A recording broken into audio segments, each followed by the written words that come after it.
வணக்கம் and welcome to ஆரம்பிக்கலாங்களா. இந்த எபிசோடில் இந்தியாவுக்கு ஒரு வெற்றிகரமான ஆப் இருந்தது. அந்த ஆப் இந்தியாவை ஜெயிப்பதற்கு பெருசாக ஹெல்ப் பண்ணிருச்சு. யார் அந்த ஆப்? அக்ஷர், பண்ட்யா அண்ட் ரிஷப் பந்த். இந்த மூவரை பற்றி தான் பார்க்க போகிறோம். தொடர்ந்து இந்த முழு வீடியோவை நீங்கள் என்னோடய யூடியூப் சேனல் கெத் இஸ் கிரியேட்டிவில் பார்த்து என்ஜாய் பண்ணலாம். ரைட், அக்ஷர் பட்டேல் பற்றி பேசும்போது டக்குன்னு நிறையா பேர் இவர் ஒரு மேட்ச் வின்னர் அப்படின்னு நீங்கள் தொக்கா சிங்கிள் அவுட் பண்ணி சொல்ல முடியாத அளவுக்கு அவரோட பர்ஃபார்மன்ஸஸ் அங்கங்கே சின்ன சின்ன சிறுக சேர்த்துட்டு வராரு. பட் அக்ஷரோட அவர் ஏற்படுத்துகிற டேமேஜை நீங்கள் பாருங்களேன். இந்தியாவோட பேட்டிங் ஆர்டரை லெங்தன் பண்ணும் முக்கியமான நபர் அக்ஷர் பட்டேல். இது முதல்ல நம்ம பார்த்தது பாகிஸ்தானுக்கு எதிராக. இந்தியாவோட டாப் ஆர்டர் கொஞ்சம் தடுமாறும் போது இவர் தான் கூட ரிஷப் பந்துக்கு சகாயம் செஞ்சார். அண்ட் ரிஷப் பந்த் எவ்வளோ நல்லா ஆடினார் அந்த மேட்ச்லங்கிறத நம்ம பேசுவோம் இந்த வீடியோவில்.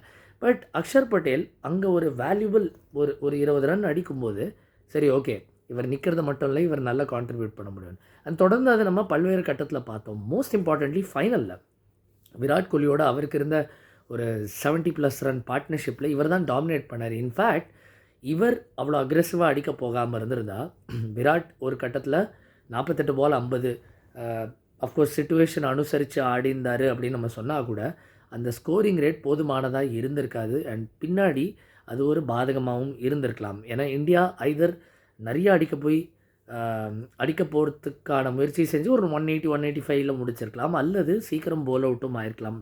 பட் விராட் கோலி தன்னோட கேம் ஆடுவதற்கு ஹெல்ப்ஃபுல்லாக இருந்தது அக்ஷர் பட்டேல் டேக் டவுன் பண்ணது. அண்ட் அவர் எப்படி டேக் டவுன் பண்ணார்? ஏடன் மார்க்ரம் அப்படியே சட்டிலாக ஒரு 2 ஓவர் ஸ்லிப்பின் பண்ணலான்னு நினைக்கும் போது இவர் ஸ்லாக் ஸ்வீப் அடித்து காமிச்சார். ஒன்று வித் த விண்ட் அடித்தார், ஒன்று அகேன்ஸ்ட் த ப்ரீஸும் அடித்து காமிச்சார். அங்கே தான் அவரோட வெர்சிட்டாலிட்டி, அவரோட செல்ஃப்லெஸ்னஸ் அண்ட் அவரோட பேட்டிங் ஸ்மார்ட்னஸ் நம்ம பார்க்க முடிஞ்சுது. அண்ட் அது செய்யும்போது அவர் எஃபெக்டிவாக இன்னொரு விஷயம் பண்ணிட்டார். நினச்சி பாருங்கள், கேஷவ் மகாராஜ் பவர் பிளேலே 2வது ஓவர்லேயே 2 விக்கெட் எடுத்தவர். அவர் அதுக்கப்புறம் மொத்தமாகவே இன்னும் 1 ஓவர் தான் போட்டார். மொத்தமாக 3 ஓவர் தான் போட்டிருக்காரு. அவரோட கோட்டாவே கம்ப்ளீட் பண்ணலை. அது காரணம் அக்ஷர் பட்டேல் ஃப்ரீயாக ஸ்விங் பண்ணிருந்தார். அகேன்ஸ்ட் த ஸ்பின்னே அப்படி அடிக்கும்போது ஷம்சி அடிக்கிறாரு, ஒரு பக்கம் மார்க்ரம் அடிக்கிறாரு. இவர் கண்டிப்பாக கேஷவ் மகாராஜா அடிச்சிருவாருங்கிற பயத்தில் அவரை இன்ட்ரடியூஸ் பண்ணாமல் வச்சு கடைசியில் அந்த ஓவர் ஒரு மேட்ச் ஆஃப் ஃபைன் மார்ஜின்ஸில் அந்த ஓவரே அவர் போட முடியாமல் ஆயிடுச்சு. ஹூ நோஸ் கேஷவ் மகாராஜோட அந்த போடாத ஓவர் என்னவாக இருக்கும்னு. அது மட்டும் இல்லாமல் ஃபீல்டிங்கில் பாருங்கள், ஆஸ்திரேலியாவுக்கு எதிராக எடுத்த கேட்ச் அண்ட் பவுலிங்லேயுமே செமிஃபைனல்ஸில் கயானாவில் பிச்சுக்கு ஏற்ற மாதிரி ஒரு லோ சர்ஃபேஸில் ஸ்டம்ப்லேயே தொடர்ந்து வச்சார். அதனால தான் டிசர்வட்லி பிளேயர் ஆஃப் த மேட்ச் அவருக்கு கிடச்சிது.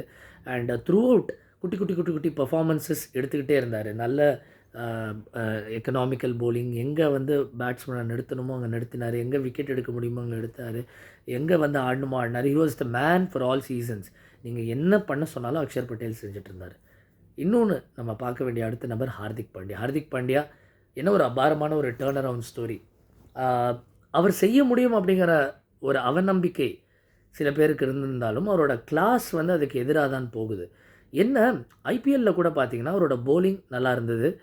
நிறையா மேட்சஸ் 4 ஓவர் அவர் ஃபுல்லாக கம்ப்ளீட் பண்ணல. ஸோ ஃபிட்னஸ் ஒரு ஆஸ்பெக்ட் தான் எல்லாருக்கும் இருந்த ஒரே அச்சம். பட் அதையும் செம்மையாக பண்ணார். த ரியல் சர்ப்ரைஸ் பேட்டிங்கில் இந்த க்ரூஷியல் ரன்ஸ், ஏன்னா அவர் ஆடுற பொசிஷன் ரொம்ப டிஃபிகல்ட்டான பொசிஷன், நம்பர் 6. சில ஷாட்ஸ் பார்த்திங்கன்னா அவர் லெக் சைடில் நகருவார், ஆஃப் சைடில் சுருகியிருப்பார் 6, கெட்டிங் அண்டர்நீத் த பால். அந்த மாதிரி ஒரு பொசிஷன்லேருந்து ரொம்ப கடினமான விஷயம். அண்ட் ஷேப் அவ்வளோ அழகாக மெயின்டைன் பண்ணார். எந்த மாதிரி ஷாட் ஆடினாலும் அந்த வேல்யூபிள் 20 ரன் 10 பாலில் ஒரு 45க்கு மேலே ஒரு ரன் அடிச்சிருந்தார் ஒரு போட்டியில். இந்த மாதிரி ஒவ்வொரு போட்டியிலையும் அவரோட பர்ஃபார்மன்ஸஸ் அபாரமாக இருந்தது. அண்ட் மெயின்லி அவரோட பவுலிங்குமே எடுத்து பாருங்களேன், அவர் எல்லா இடத்துலையுமே யூஸ் பண்ண முடிஞ்சது. யூஸ்வலி அவர் கொஞ்சம் பவர் பிளேயில் ஏர்லி ஆன் போடும்போது ரோஹித்துக்கு ஒரு லக்ஸரி கொடுத்தது, பும்ராவோட ஓவர்ஸை இன்னும் கொஞ்சம் டிலே பண்ணி வைக்க. பவர் பிளேலே நீங்கள் ஏர்லியர் இந்த டோர்னமெண்ட் பார்த்தீங்கன்னா சில மேட்சஸில் முதல்ல பும்ரா ஒரு ஓவர், ஹர்ஷ்தீப் ஒரு ஓவர் போட்டக்கப்புறம் பும்ராவை எவ்வளோ டிலே பண்ண முடியுங்கிறது அங்கங்கே யோசிச்சிருக்காரு ரோஹித். பும்ராவுக்கு ஒரு ஓவர் கொடுத்தாலும் அப்புறம் ஹார்திக் நல்லா ஒரு 2 ஓவர் போட்டார்னா சரி ஓகே, இன்னும் கொஞ்சம் இழுக்கலாம். பும்ராவோட ஓவர் கோல்ட் டஸ்ட் மாதிரி, அது எங்கே நீங்கள் சேமித்து வைக்க முடியுமோ அதுக்கான வேல்யூ பல்மடங்கு கூடும். ஸோ அதற்கான ஒரு லக்ஸரி ஹார்திக் பாண்டியா தந்தார். ஆஸ் அ ஃபீல்டர் அவர் எவ்வளோ ஒரு பெரிய ஆத்லீட் அப்படின்னு தெரியும். And as a cricketer overall அவர் எவ்வளோ இவால்வ் ஆகிருக்கார், எவ்வளோ மெச்சூராக இருக்காருங்கிறது. அண்மையில் அவர் இவ்வளோ அடிப்பட்டு மும்பை இந்தியன்ஸோட கேப்டன்சி எடுத்த பிற்பாடு என்ன நடந்தது நம்ம எல்லாருமே பார்த்தோம். அவருக்கு எவ்வளோ செட்பேக் சஃபர் பண்ண நேர்ந்தது. அண்ட் அதெல்லாம் அப்சார்ப் பண்ணிவிட்டு இவ்வளோ தூரம் வந்தது வந்து an absolutely phenomenal achievement. And அதுக்கு வந்து எவ்வளோ பாராட்டினாலும் அவ்வளோ தகும். அதனால தான் இந்தியாவோட எம்விபிஸில் அவர் பிரதானமாக அவரும் இருப்பார். 3வது ரிஷப் பந்த். சரி, அவர் ஆஸ்திரேலியாவுக்கு எதிராக அப்புறம் செமிஃபைனல்ஸில் அப்புறம் ஃபைனல்ஸில் ஆடலை அப்படிங்கிற ஒரு விஷயம் வந்து அவர் ஏர்லியர் ஆன் செஞ்ச கான்ட்ரிபியூஷன்ஸை கண்டிப்பாக மறுதளிக்க இயலாது, நம்மளால் மறுதளிக்க முடியாது. ஏன்னா நியூயார்க்கில் எல்லாரும் கஷ்டப்படும் போது, நம்ம ஏற்கனவே அந்த பாகிஸ்தான் மேட்சை பற்றி நான் ஆரம்பித்தேன். அந்த பாகிஸ்தான் மேட்ச்சில் அக்ஷர் பட்டேல் ஒருவர் தான் 20 வந்தார், பாக்கி யாரும் அந்த 20 கூட எட்டலை. பட் ஒத்த ஆளாக 40க்கு மேலே அடித்து ஒரு ஒரு டோட்டல் ஆஃப் ரெஸ்பெக்டபிலிட்டி கொடுத்தது வந்து ரிஷப் பந்த். அண்ட் அந்த போட்டியில் மாத்திரமல்ல, அயர்லாண்டுக்கு எதிராக அவர் அடித்த 6 மறக்க முடியாது. ரொம்ப நல்ல கீப்பிங் ஓவரால். அண்ட் ஃபைனலில் அவரோட ஒரு மிக சிறந்த ஒரு கான்ட்ரிபியூஷன் அது நிறைய பேர் மிஸ் பண்ணியிருக்கவும் வாய்ப்பு இருக்குது. 26 24 பால் அடிக்கணும். கிளாசன் பயங்கரமாக ஆட்டிருந்தார். ஹார்திக் பாண்டியா அந்த ஓவர் போட வருவதற்கு முன்னாடி கரெக்டாக அவரோட நீயை திரும்ப பேண்டேஜ் பண்ணிக்கணும் அப்படின்னு சொல்லிட்டு அதில் ஒரு 3 நிமிஷம் செலவு பண்ணதை பார்த்தோம். அந்த 3 நிமிஷம் கிரிட்டிக்கலாக இருந்திருக்கு சவுத் ஆஃப்ரிக்காவோட மொமெண்டமை உடைக்கிறதுக்கு. அண்ட் ரிஷப் பந்த் அவரும் அவரோட கான்ட்ரிபியூஷன். அக்ஷர் பட்டேல் நம்ம அன்சங் ஹீரோன்னு சொல்கிறோம். ரிஷப் பந்த் அன்ஃபார்ச்சுனேட்லி அந்த லாஸ்ட் 2 மேட்சஸ்லாம் சரியாக ஆடாததுனால அவரோட கான்ட்ரிபியூஷனை நம்ம அண்டர் எஸ்டிமேட் பண்ணி பேச முடியாது. ஏன்னா யாரும் பெரும்பான்மையான பேட்ஸ்மேன் ஆட கஷ்டப்படும் நியூயார்க் சர்ஃபேஸஸ்லேயும் அவர் ஆடி காமிச்சார். ஸோ இதுதாங்க இந்தியாவோட ஒரு கூட்டு முயற்சிக்கு ஒரு பெரிய எடுத்துக்காட்டு இந்த மூவரோட சக்ஸஸ். அக்ஷர் பட்டேல், ஹார்திக் பாண்டியா, ரிஷப் பந்த். அதாவது சாவுலேருந்து எழுந்து வந்து சாதிக்க முடியும்னு காமிச்சார் ரிஷப் பந்த்.